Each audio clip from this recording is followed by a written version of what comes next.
Interesting to say the least. Calling out Coach Prime, calling out Deion Sanders.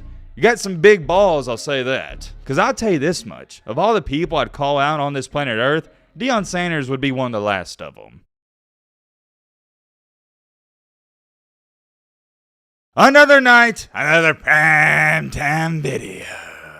Man, oh man, would you look at this? We're in the offseason, and opposing teams' head coaches are already calling out Coach Deion. Well, I call him Coach Deion, it's Coach Prime, but you get what I'm trying to say. Whatever you like to call him, I call him 4 or 5 different things. Hey man, here's all I'm going to say. You're never going to see me complaining about a little drama in the offseason. I'm not going to complain a single bit because we don't have the games to talk about, so we got to talk about something. But whoa. Hold on. A lot of the fans out here, they agree with this coach. We're going to talk all about that in tonight's video. I think you guys are in for a treat with this one. And oh yeah, real quick, I almost forgot to bring this up. We set a like goal in the previous video to hit 1,200 likes, and we'd be posting this video, and obviously, we hit it. I just want to give a major shout out to not only the Colorado fan base, but all the people that have been watching and supporting the Colorado vids, because you guys love them. There's a lot of people out here that hate the fact we're talking about Colorado as much as we have in the past couple of weeks and months, but, and I have a big but, the amount of people that love the videos, it outweighs them a ton. I'll be honest, I don't care who we talk about. I like talking about college football in general. I'm a fan of the people, and the people on Colorado videos, so I'm going to give the people what they want. If you don't like that, well, you can take it up with the people in the comment section. And speaking of comment section, I know this intro has been really long, but the comment section on all the Colorado videos, it is the best, and it's not even close. There's no crying, there's no terrible comments, no hater energy. It's just strictly football comments. I guess what I'm trying to say is the comment section on the Colorado videos is not toxic like the other videos we post. So I do greatly appreciate that because you guys give great perspectives, and they're also legit perspectives. All right, Matt, shut the crap up. I have blabbered enough. Just want to say I appreciate you guys. All right, blah, shut the crap up. Now without further ado, let's get on. Okay, first things first, you know I like to check out some of the comments. Let's see what Tony the Pod Boss had to say on the previous video we posted last night. This was one of the top comments on the video. Hey Matt, you're still missing the key components. We need a breakdown of his defensive staff. Not too many teams assemble the kind of staff he has. It's filled with head coaches, guys that left played like Bama, Texas A&M, Georgia, etc. Wow. Just like I was saying in the intro, great perspective, great comment. I didn't even think about that. I haven't thought about that. Maybe we need to make a video on that. Let me know in the comment section. Should we talk about the staff? Do any of you actually care to hear about the staff? Let me know. Great comment. I appreciate that, Tony. Cool name, by the way. Tony the Pod Boss. I like that. Aaron Swarm said, I enjoy seeing these videos late at night. I do feel that those pickups on the front seven, Colorado has a real shot to go 6-6 this year. I'm a Penn State guy. Okay, different perspective. This is not a Colorado fan, but like I said, this is the best reality TV show on earth. Everybody can't get enough of Coach Prime. Continuing along here right after Guy. I am hyped for Coach Sanders this season. Amazing video like always. Thank you for the kind words. Willie Harvey said Colorado will go 11-1 and compete in a championship. Bro, I hope you're not serious. I'm sorry. All right. I just got to get a move on. Oh, man. I think I'm going to end it off with that one.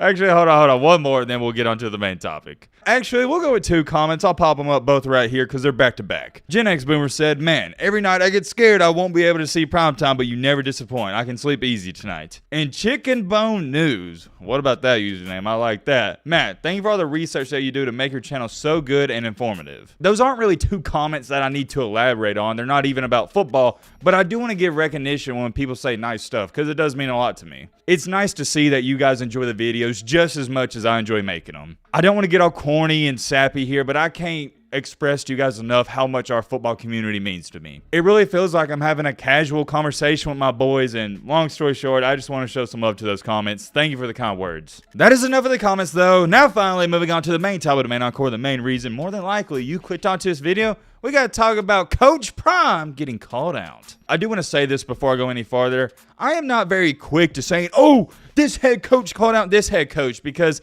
I'm not trying to overhype a situation. I just really hate that because nowadays it seems like whenever another head coach has an opinion about a different league, everybody's like, oh, he's calling out the SEC. And in reality, he's not. So I want this to be known. When I say that this other head coach called out Deion Sanders, I'm not trying to overhype it. He simply called him out. It is what it is. An ace is an ace, a spade is a spade. I gotta call it how I see it. And what I find awfully weird about this is I haven't seen too many people talk about it. Maybe that's because I don't watch TV and ESPN anymore. Maybe that's because it's the offseason. I don't know, but I'm going to address it. So yeah, let's just get into it. The head coach who called him out is Pittsburgh's head coach, Pat Narduzzi. Here's the quote he stated that I guess you could say went viral. I mean, it got over 1 million views. Here's what Pat Narduzzi had to say about Colorado's roster overhaul. Quote unquote, when you become a head coach, you inherit the team and you coach that team. If someone wants to leave, that's great. You don't kick them out. I disagree with that whole process. That's not why I got into the game.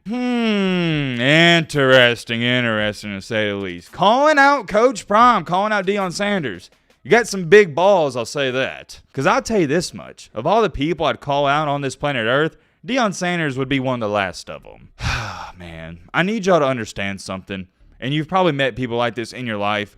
There's certain people who are the chosen ones. I don't believe in this life there's just one chosen one or like 5. I think there's a bunch of different people. And what I mean by that is there are certain people who are always going to win. They're always going to dominate. They're always going to succeed at whatever they do. Deion Sanders is one of those guys. And I know what some people are going to say, oh, Matt, you're D-riding Deion Sanders. Why are you showing him so much love, blah, blah, blah, blah.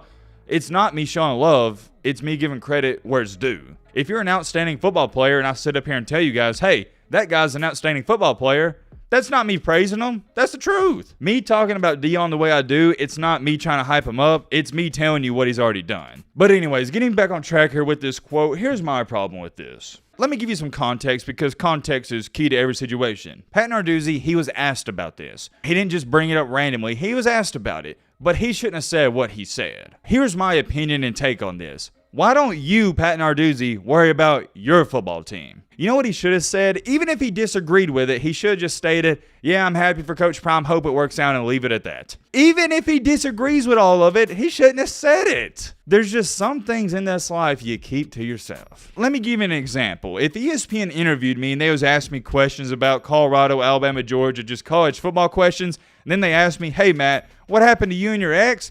I'm not going to sit up here and say bad things about her. I'm not going to sit up here and go, oh, yeah, man, she did me dirty. She did me wrong or anything like that. Just say some terrible things. No, you just say, yeah, things didn't work on and you keep it moving. It's the same thing for you. If you were interviewing for a new job and they asked you about you and your ex-girlfriend or your dating history, you don't go into detail. You just say, oh, yeah, well, it didn't work out with so-and-so. Wishing her the best of luck. I think you get my point. Those are the best examples I can give you. There's just certain things in this life you don't say. Also, I'll give you a better example. This is the equivalent to your neighbor's grass. It's getting kind of high. His yard, it's getting kind of messy. There's a lot of weeds. Although you may think his yard looks trash, you don't go knocking on his door at 8 a.m. Saturday morning and go, hey, man, you need to cut your grass. It's getting out of control. You see what I'm saying? Pat Narduzzi, mind your own business. You don't know if your neighbor's got some real life serious problems going on. That grass is the last thing on his mind. That may not be the greatest example in the world, but you get my point. Check out this comment from King Kirby. They gave him the job with full control to do whatever it takes to win now. Can someone inform me on the 4 and 5 stars that Pitt is bringing in? Only thing I know about Pitt is that first round wide receiver left the you-know-what, and he's talking about Jordan Addison. Check out this comment. I agree with him. Call it soft, call it what you want, but the way he handled that was foul. Okay, here's my question to all the people in the comment section. I'm just skimming through looking at it.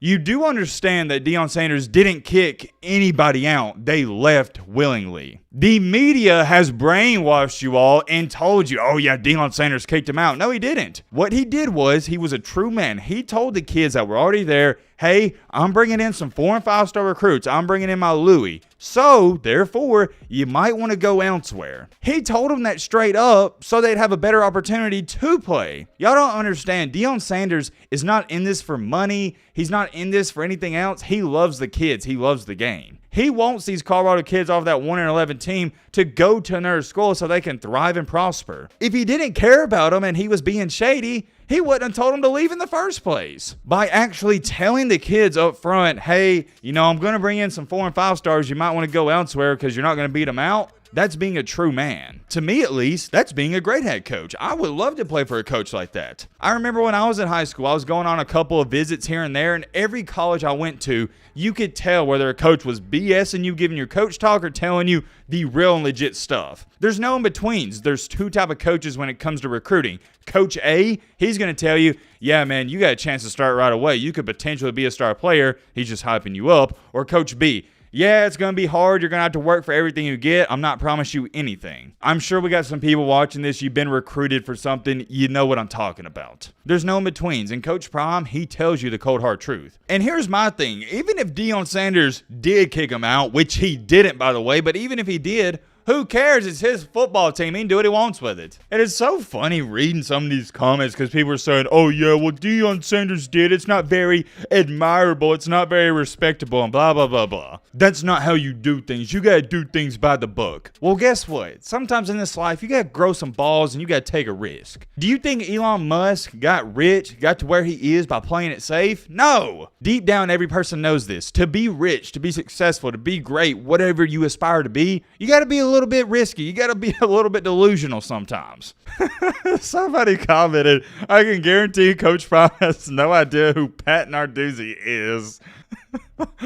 Oh, man, why do I believe that? That's the funny part about this. I'm laughing because I believe it. I bet Coach Prime don't even know this dude said this. And here's the last thing I'm going to touch on, this last quote right here where he's trying to throw some serious shade. That's not why I got into the game. Or not into the game, but in the game. You get the point. By saying that last part, it comes off to me that you're trying to disrespect Deion Sanders. You're trying to tell me and tell the world he's in it for the wrong reasons. Whether he's in it for the wrong or right reasons, you know what? I'll let you guys decide that in the comment section. But here's what I'm going to say. Colorado brought him in to do one thing and one thing only. Win games. It don't matter how you do it. It don't matter if you're shady doing it. It don't matter what. All you got to do is win. You have to come to the realization, people, these head coaches in college football aren't there for morals. And I'm not saying Deion Sanders doesn't have morals. He does. But I'm just saying in general, like Hugh Freeze at Auburn. Hugh Freeze wasn't brought into Auburn to be a great role model and leader. He's been brought into Auburn to win football games. That's it. They have one job and one job only. That's all I'm going to say about that. I could talk about this and rant on this for the next 35 minutes. I'm going to end it off there. Let me know your thoughts down below. But